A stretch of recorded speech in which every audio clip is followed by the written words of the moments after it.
Now, eulogy by Commander M.A. Yusuf Ali, the global Malayali, who is a great friend of our beloved, His Beatitude Basilius Thomas I, Catholicos.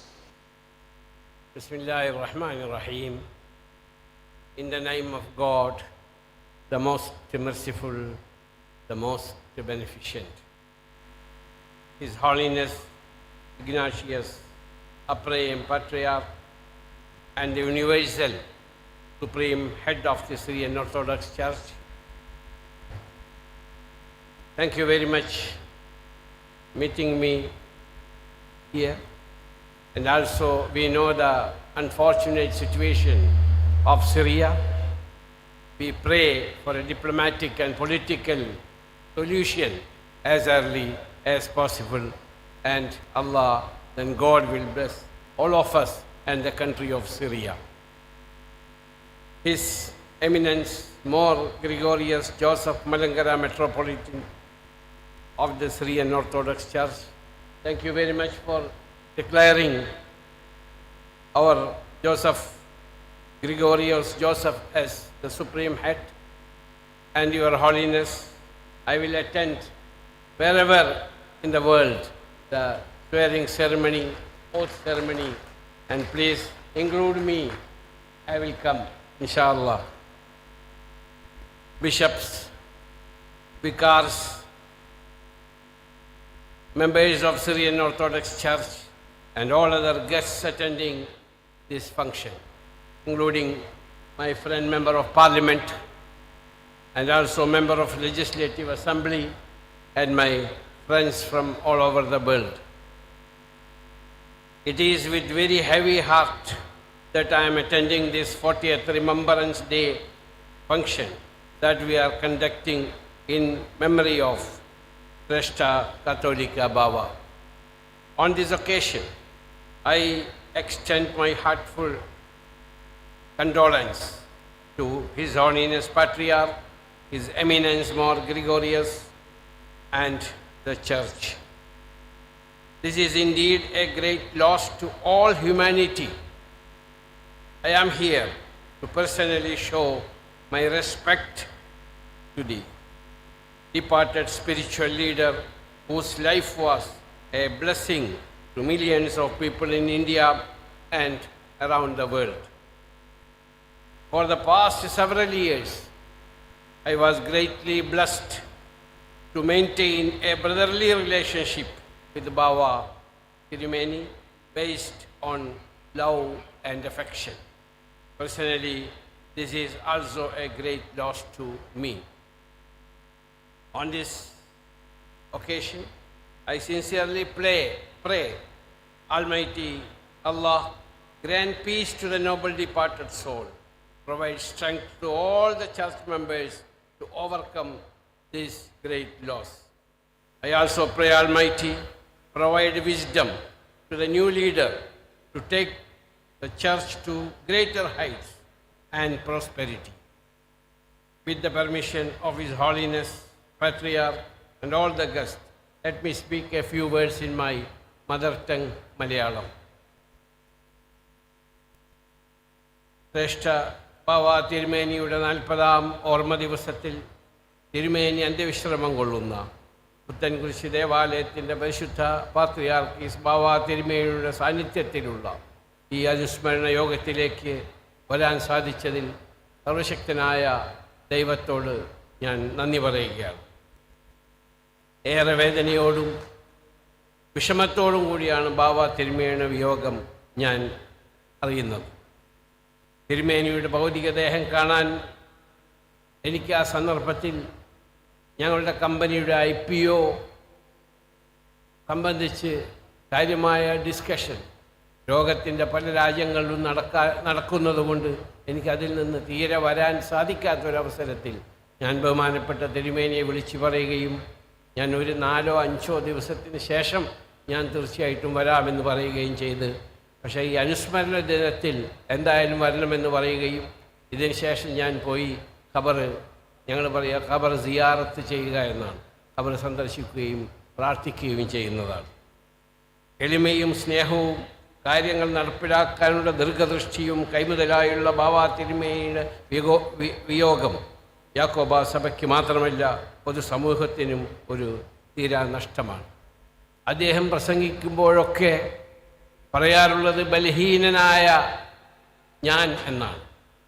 ഞാൻ പറയും, ബാവാ തിരുമേനി അങ്ങ് ബലഹീനനല്ല, അങ്ങയുടെ കൂടെ കാണുന്ന ജനങ്ങൾ മുഴുവൻ എല്ലാവരുടെയും ശക്തിയുണ്ട്.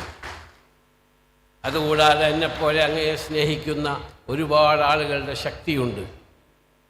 ആയതുകൊണ്ട് അങ്ങ് ബലഹീനൻ ആണെന്ന് പറയരുതെന്ന് ഇടയ്ക്കിടയ്ക്ക് ഞാൻ പറയും. പുള്ളി അത് പറഞ്ഞ് ചിരിക്കാറുമുണ്ട്. ഞാൻ അദ്ദേഹവുമായി ഒരുപാട് രാഷ്ട്ര നേതാക്കളെ കാണാൻ പോവുകയുണ്ടായി. ഞാൻ ബഹുമാനപ്പെട്ട ഗുജറ ഭരണാധികാരിയെ കാണാൻ പോയി. അവിടെ ഒരു പള്ളിക്ക് വേണ്ടി ഞാനാണ് തിരുമേനിയുടെ ഒപ്പം വന്നത്. ഇന്ന് ഫുജറയിൽ പള്ളിയുണ്ട്.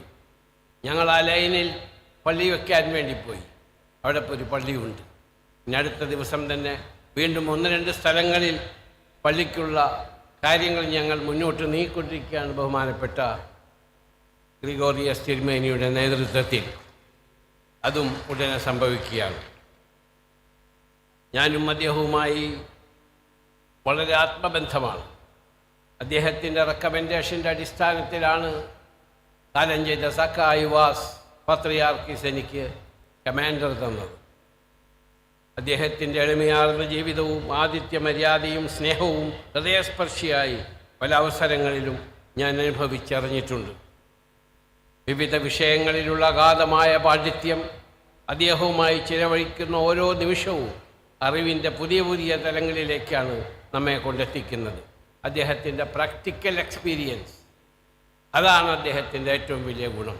പ്രായോഗികമായ അദ്ദേഹത്തിൻ്റെ എക്സ്പീരിയൻസ്, അത് തീർച്ചയായിട്ടും നമ്മളൊക്കെ പഠിക്കേണ്ടതാണ്. ഞാനടക്കം പല കാര്യങ്ങളും അദ്ദേഹത്തിൽ നിന്ന് പഠിച്ചിട്ടുണ്ട്. സഭയുടെ സർവ്വതോന്മുഖമായ പുരോഗതിക്ക് വേണ്ടി ജീവിതം ഒഴിഞ്ഞുവെച്ച കർമ്മനിരതനായ തിരുമേനിയുടെ നിര്യാണത്തിൽ സഭയ്ക്കും സഭാ അംഗങ്ങൾക്കുമുള്ള എൻ്റെ അഗാധമായ ദുഃഖമറിയിക്കുന്നതോടൊപ്പം ഇത് താങ്ങുവാനുള്ള കരുത്ത് സഭയ്ക്കും സഭാ അംഗങ്ങൾക്കും സർവശക്തനായ ദൈവം നൽകുമാറാകട്ടെ എന്ന് പ്രാർത്ഥിക്കുകയാണ്. ഇസ്ലാമും ക്രിസ്ത്യാനിറ്റിയും തമ്മിൽ അഭേദ്യമായ ബന്ധമുണ്ട്. ഒരു മുസൽമാനോട് നിങ്ങൾ ചോദിക്കുകയാണ്, ലോകത്തിലെ ഏറ്റവും ഉത്തമയും ഉത്കൃഷ്ടയുമായ സ്ത്രീ ആരാണെന്ന് നിങ്ങൾ ചോദിച്ചാൽ, ഒരു മുസൽമാനാണെങ്കിൽ അവൻ മറുപടി പറയണം ഇമ്രാൻ്റെ മകളായ മറിയമാണ് എന്നാണ്. അപ്പോൾ അതാണ് ബന്ധം. ലോകത്തിലെ ഉത്തമയും ഉത്കൃഷ്ടയുമായ ഒരു സ്ത്രീ ആരാണെന്ന് ചോദിച്ചാൽ ഇമ്രാൻ്റെ മകളായ മറിയമാണ് എന്നാണ്. ജീസസ് ക്രൈസ്റ്റ് ഒരു പ്രവാചകനാണെന്നാണ് ഞങ്ങൾ വിശ്വസിക്കുന്നത്. ഒരു മുസൽമാന് പ്രവാചകന്മാർ തമ്മിൽ വ്യത്യസ്തം കൽപ്പിക്കാൻ പാടില്ല. ഞങ്ങൾക്ക് ജീസസ് ക്രൈസ്റ്റ് ഈസ അലൈഹിസ്സലാത്തു വസ്സലാമിനെ സ്നേഹിക്കണം. ഞങ്ങൾക്ക് ഖുർആനിൽ സൂറത്ത് മറിയം എന്ന് പറയുന്നൊരു വെർഷനുണ്ട്. സക്കരിയ നബി ചോദിച്ചു, അല്ലയോ മറിയമേ, നീ ഹാറൂൻ വംശപരമ്പരയിൽപ്പെട്ട ഉത്തമയും ഉത്കൃഷ്ടയുമായ സ്ത്രീയല്ലേ, നിനക്കെങ്ങനെ കുഞ്ഞുണ്ടായി എന്ന് പറഞ്ഞപ്പോൾ ബഹുമാനപ്പെട്ട പത്രിയാർക്കീസ് തിരുമേനിക്കറിയാം. ഇഷാറത്ത് ഇലൈഹി ഖാലൂ കൈഫ നുകല്ലിമു മൻ കാന ബിൽ മഹദി സബിയ്യ. എനിക്കറിയില്ല, ഈ കുട്ടി തന്നെ പറയുമെന്ന് പറഞ്ഞ ആ ചോരക്കുഞ്ഞ് ഈസാ അലൈഹിസ്സലാത്തു വസ്സലാം, ജീസസ് ക്രൈസ്റ്റ് എന്ന് ക്രിസ്തീയ സഹോദരന്മാർ പറയുന്ന, സഹോദരികളും പറയുന്ന ജീസസ് ക്രൈസ്റ്റ്, ആ ചോരക്കുഞ്ഞ് സംസാരിച്ചതായി ഞങ്ങളുടെ ഖുർആൻ പറയുന്നു. എന്താണ് പറയുന്നത്? ഖാല ഇന്നി യാ അബ്ദുല്ലാഹി ആതാനിയൽ കിതാബ വജഅലനി നബിയ്യാ വജഅലനി മുബാറക്കൻ ഐനമാ കുന്തു വൗസാനി ബിസ്സലാത്തി വസ്സക്കാത്തി മാ ദുംതു ഹയ്യാ. അപ്പോൾ ആ ചോരക്കുഞ്ഞ് ജീസസ് ക്രൈസ്റ്റ് ഈസാ അലൈഹിസ്സലാത്തു വസ്സലാം പറയുന്നു, എനിക്ക് പുസ്തകം തന്നിരിക്കുന്നു ദൈവത്തിൻ്റെ ഭാഗത്ത് നിന്ന്. അതാണ് ഇഞ്ചീൽ എന്നും ബൈബിൾ എന്ന് ക്രിസ്തീയ സഹോദരന്മാർ പറയുന്ന, ഇഞ്ചീൽ എന്ന അറബിയിൽ പറയുന്ന ആ കിതാബാണ്. പിന്നെ പറയുന്നു, നിങ്ങൾ പ്രാർത്ഥിക്കുക. നിങ്ങൾ സക്കാത്ത് കൊടുക്കുക. പാവപ്പെട്ടവർക്കും അശരർക്കും നിരാലംബർക്കും നിങ്ങൾ സഹായിക്കുക. നിങ്ങൾ കരുണ കാണിക്കുക. ഭൂമിയിലുള്ളവരോട് നിങ്ങൾ കരുണ കാണിച്ചാൽ ആകാശത്തുള്ളവർ നിങ്ങളോട് കരുണ കാണിക്കുമെന്ന് പറഞ്ഞ പ്രവാചകൻ്റെ അനുയായികളാണ് മുസ്ലിമീങ്ങൾ. അപ്പോൾ നമ്മളെല്ലാവരെയും സ്നേഹിക്കുവാനും എല്ലാവരോട് സഹവർത്തിത്വത്തിലൂടെ നീങ്ങുവാനുമാണ് ഇസ്ലാമും ക്രിസ്ത്യാനിറ്റിയും ഹിന്ദുവിസവും എല്ലാ മതവും പറയുന്നത്. ഈ അടുത്ത ദിവസം അബുദാബിയിലൊരു ചർച്ച്, ഏറ്റവും ഓൾഡ് ചർച്ച്, അതൊരു സെൻറ്റ് ജോർജ് ഓർത്തഡോക്സ് ചർച്ചാണ്. അതിൻ്റെ ഉദ്ഘാടനത്തിന് ഞാൻ പോയിരുന്നു. ബസേലിയസ് മാർത്തോമ മാത്യൂസ് തൃതീയൻ തിരുമേനി അന്ന് അവിടെ വന്നു. ആ ചർച്ച് ഉദ്ഘാടനത്തിന് അവിടുത്തെ his highness Sheikh Nahyan bin Mubarak Al Nahyan cabinet മിനിസ്റ്ററെയും കൊണ്ട് ഞാൻ പോയി അത് ഉദ്ഘാടനം ചെയ്തു. അവിടെ പറഞ്ഞു, ഇന്ന് വിശ്വാസികളും അവിശ്വാസികളും തമ്മിലല്ല പ്രശ്നം, ഇന്ന് വിശ്വാസികളും തമ്മിലാണ്. അത് ഒരു മതത്തിൽ തന്നെയല്ല, എല്ലായിടത്തും അത് തന്നെയാണ് ഇപ്പോൾ നടന്നുകൊണ്ടിരിക്കുന്നത്. ആയതുകൊണ്ട് ഞാൻ പറഞ്ഞു, ഞാൻ ഈ സൈനസിൻ്റെ മുന്നിൽ വെച്ച് പറഞ്ഞു, വിശ്വാസികളും സ്നേഹിക്കുകയും അടുക്കുകയും മാനസികമായി അടുക്കുകയും പ്രാർത്ഥനയിൽ ഒരുമിച്ച് കൂടുകയും ചെയ്യണം. ഇപ്പോൾ ബഹുമാനപ്പെട്ട പാത്രിയാർക്ക് തിരുമേനി പറഞ്ഞു, ഒരു പരലോകമുണ്ട്, അത് മുസ്ലിമും വിശ്വസിക്കുന്നു. ആഖിറം ഞാൻ പ്രാർത്ഥിക്കാറുള്ളതെന്നും ആരോഗ്യത്തോടുകൂടിയ ആയുസ്, ഇസ്സത്തോടുകൂടിയ ജീവിതം, ഈമാനോടുകൂടിയ മരണം എന്ന് പറഞ്ഞാൽ ദൈവത്തിൽ അർപ്പിച്ചുകൊണ്ടുള്ള മരണം. മരിക്കാൻ നേരത്ത് ഞാൻ ദൈവത്തിലേക്ക് പോവുകയാണ്. നമ്മളെല്ലാവരും മരിക്കും, ആരും ജീവിച്ചിരിക്കുന്നവരില്ല. ഇസ്സത്തോടുകൂടിയ ജീവിതം, മരണം, ഈമാനോട് മരണം, ഖൈറായ ആഖിറം. അതാണ് പാത്രിയാർക്ക് തിരുമേനി പറഞ്ഞത്, ഒരു പരലോകമുണ്ട്. ആ പരലോകത്ത് ഇവിടുത്തെ നല്ല കാര്യങ്ങളും കൊണ്ട് നമ്മളവിടെ സുഖമായി ജീവിക്കാൻ ദൈവം നമ്മളെല്ലാവരെയും അനുഗ്രഹിക്കട്ടെ. അന്യോന്യം സ്നേഹത്തോടും സൗഹാർദ്ദത്തോടും സാഹോദര്യത്തോടും കൂടി എല്ലാ മതവിഭാഗങ്ങളും ഒരുമിച്ച് ജീവിക്കാൻ. കാരണം 1400 കൊല്ലം മുമ്പ് ഇന്ത്യയുടെ സംസ്കാരം അതാണ്. എല്ലാ മതങ്ങളെയും ഒരുമിച്ച് സ്വീകരിച്ചവരാണ് ഭാരതീയർ. തോമസ് ലീഹ ഇവിടെ വന്നപ്പോൾ, ക്രിസ്ത്യാനിറ്റി പ്രചരിപ്പിക്കാൻ വേണ്ടി വന്നപ്പോൾ അവരെ സ്വീകരിച്ചവരാണ് ഇവിടുത്തെ സഹോദരന്മാർ. 1400 കൊല്ലം മുമ്പ് വെള്ളത്തിൻ്റെ ടേസ്റ്റ് അറിഞ്ഞുകൊണ്ട് ദിക്ക് നിർണയിച്ചു കൊണ്ടുവന്ന മാലിക് ബിൻ ദീനാർ റഹ്മത്തുള്ളാഹി അലൈഹി, ഞങ്ങളുടെ പ്രവാചകൻ്റെ അനുയായി, ഇവിടെ ഇസ്ലാം പ്രചരിപ്പിക്കാൻ വന്നപ്പോൾ ഇവിടുത്തെ ഹൈന്ദവ സഹോദരന്മാരും സഹോദരികളും ക്രിസ്തീയ സഹോദരന്മാരും സഹോദരികളും ആണ് അവരെ സ്വീകരിച്ച് മതം പ്രചരിപ്പിക്കാൻ അവസരം കൊടുത്തു. അപ്പോൾ എല്ലാവരും ഒത്തൊരുമിച്ച്, വിശ്വാസികൾ ഒരുമിച്ച് മുന്നോട്ട് പോകണമെന്നാണ് വിനീതമായ എൻ്റെ അപേക്ഷ. അത് ദൈവം സ്വീകരിക്കട്ടെ. മരണപ്പെട്ടു പോയ നമ്മുടെ തിരുമേനിക്ക് ദൈവം സ്വർഗം പ്രദാനം ചെയ്യട്ടെ എന്ന് പ്രാർത്ഥിച്ചുകൊണ്ട്, എന്നെ ക്ഷണിച്ചതിന് നന്ദി പ്രകാശിപ്പിച്ചുകൊണ്ട് ഞാൻ അവസാനിപ്പിക്കട്ടെ. Thank you.